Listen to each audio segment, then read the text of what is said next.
ñu def ko. d'accord waaw. Alors Pape Sané est-ce que xalaat nga ni le parti socialiste mën na retrouver son lustre d'antan bu mu amoon ak yan mécanisme la ñu war a mën a teg en place pour ñoom ñu génn ci léthargie bi ñu nekk. lenn li tax ma mën a tontu sa question mooy li gën a néew ci actuellement parti yi ni ñuy fonctionner. Les partis actuels li ñuy fonctionner c'est-à-dire li gën a néew li nga xam ne moom la ñu waroon def parti socialiste dafa am école du parti te doyen dafa wax sànq lu am solo c'est-à-dire que c'est un parti en fait peut-être que c'est le conservatisme de certaines valeurs sax moo continuer di ko sonal ba nit ñi foog ne c'est un vieux parti mais je connais très bien, heureusement doyen wax je connais très bien le parti socialiste, très bien même parce que beaucoup de choses se sont déroulées devant moi donc te gis naa ni que c'est des ressources de qualité, de valeur. Soo da ngay jël quelques exemples rek vite fait sur le landerneau politique jëlal un Khalifa Sall, jëlal une Aïssata Tall Sall, jëlal une Aminata Mbengue Ndiaye, jëlal tey jii quelqu'un comme Madiop le maire de jëlal monsieur Mbengue le maire de c'est-à-dire en fait c'est un parti bi nga xam ne li ko rey c'est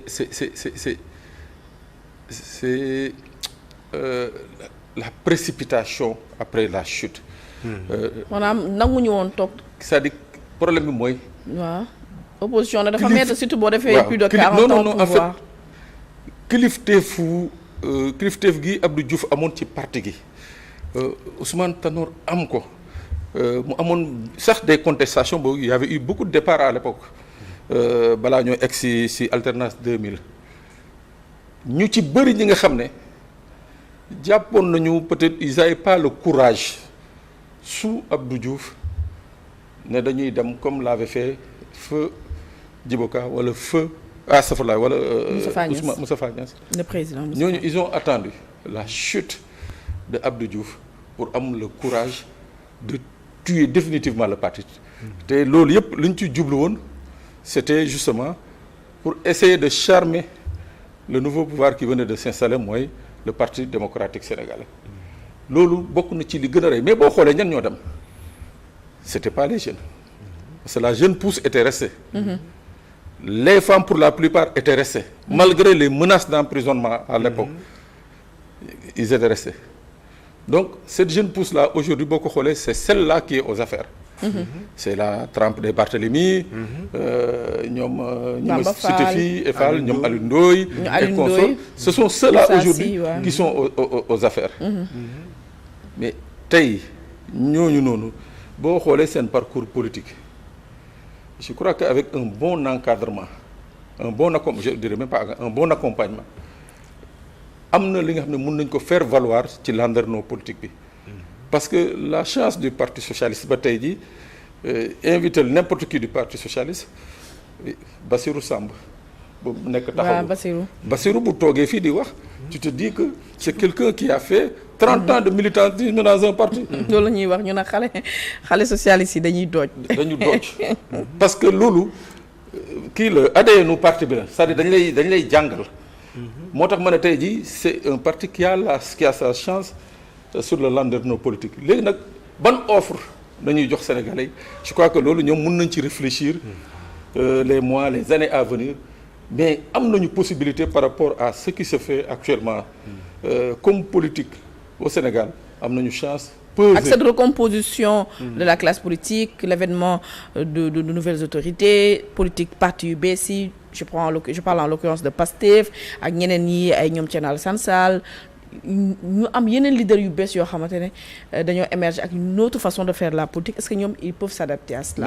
Non xam nga boo xoolee un peu la structuration de Pastef nañ ma baal mes amis de Pastef je veux pas qu'ils pensent un seul moment que j'ai dit mais soo xoolee seen structuration c'est la structuration type du Parti socialiste c'est-à-dire que ñoom ils sont allés vers la base c'est-à-dire c'est de la base que le leadership est remonté vers le haut c'est-à-dire ce n'est pas un leadership buy jógee fii au sommet di wàcc ci base bi la jógee. c'est ce qui a fait d'ailleurs la force de Pastef. Ce qui faisait que bu ñu ne cotiser leen ñu cotiser bu ñu ne ñëw leen ñu ñëw. loolu c'est une valeur bi nga xam ne ça a toujours été. parti de masse. waaw parti de masse. c'est ce que Pastef a cultivé. moo tax ils n'ont pas choisi par hasard feu Mamadou Dia comme parrain.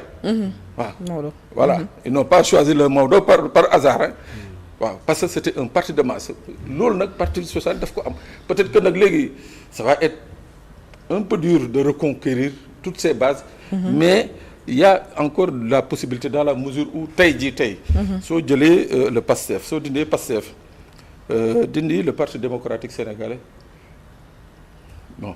Dans une moindre mesure dindi l'APR il y a que le parti socialiste bu dese un ancrage au niveau national. waaw kon foo dem fekk fa ay coordination. parce que fi muy wax léegi ay Demba Kané et consorts effectivement c'est une base c'est-à-dire c'est une base naturelle du parti socialiste waaw ñooñu bu ñuy voter sax dafay mel ni quelque part Abdou Diouf dafa nekk ci gannaaw isoloir bi di leen xool. moo tax. C'est automatique. Cette fidélité. Oui, cette fidélité. Donc, moo tax ma ne ils ont une chance. Maintenant nag fu ñu koy li leen di jàppale mooy quelle offre programmatique ils vont donner. D'accord. Voilà. Kon ma ko waxee sànq njiit yu bees yi ñu am ak cette nouvelle façon de faire de la politique xale yu bees ñoo xamante ne vraiment on a un président boo xamante ne très jeune mu ne gouvernement bi sax très jeune aussi parti yu bees ban place la ci parti socialiste war a occuper waat su fekkee def nañu seen fóotum biir. ba defaat ay réformes tegaat xale yi ci kanam. xam nga politique ñaar benn bi c'est l'offre politique maanaam li nga yéene askan wi nga wax ko ci kàddu ba mu xam yow fan nga bëgg jëme bu ñu la joxoon nguur beneen bi ci des nag kooku moom jongante la ñu mënul nekk parti bu nga xam ne dañu tàmm jongante di gagner bu ñu nekkee plus jeune dañ daan dem.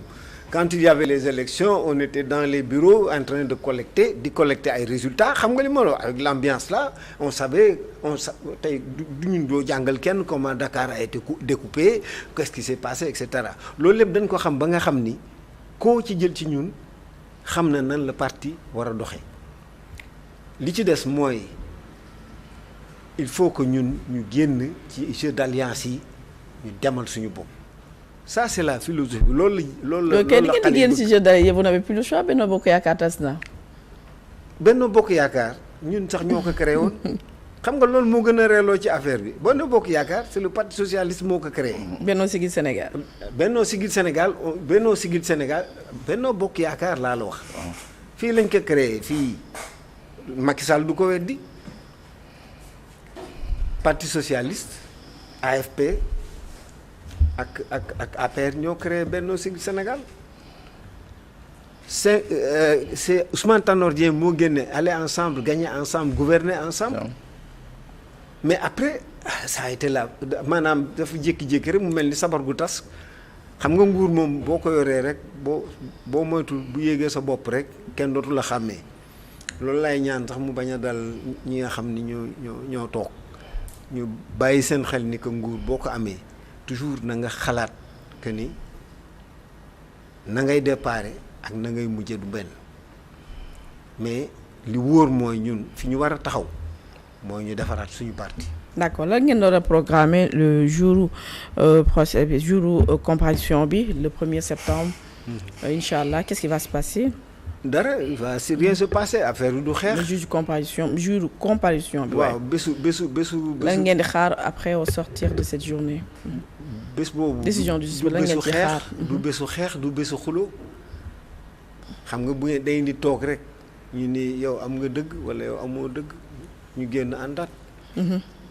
mais boo xoolee ñun li ñu wax dañ ni bu demee ba nga xam ni yéen a ngi ànd ba buñ ne àpp bii la yam bu àpp ba jotee yaa xëy buñ la wax ni la àpp bi jot na nan tas affaire bi ñu demaat wuti loolu rek la amul beneen jafe-jafe. bu dee juge bi joxul dëgg nag qu'est-ce que vous allez faire da ngeen di ranger wu bàyyi. xam nga du ma. deux hypothèses yëpp da ngeen ko jël en compte. man hypothèse juge bi duñ jox dëgg du ma ko jël. d'accord mais probabilité mën na nekk wax bi dafa leer dañ leen fal juróomi at. bu juróomi at yi jeexee da ngeen di dem ngeen renouveler. d'accord supposons léegi yéen amoo leen gain de cause qu'est-ce que vous allez faire. non mënuñu bañ a am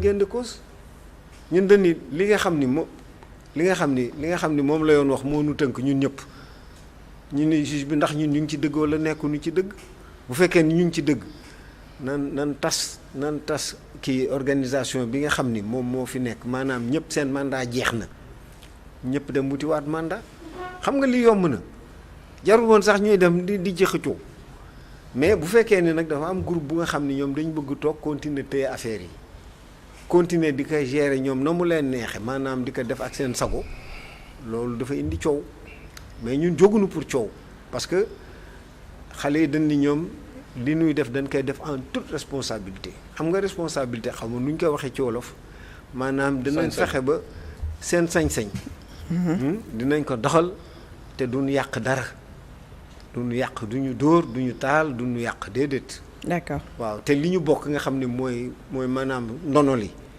fi mag ñi bàyyi danañ fexe ba dara du ci yàqu. d'accord alors gis nañu aussi ci mois de septembre bi bon coïncidence ci la ñuy célébrer aussi les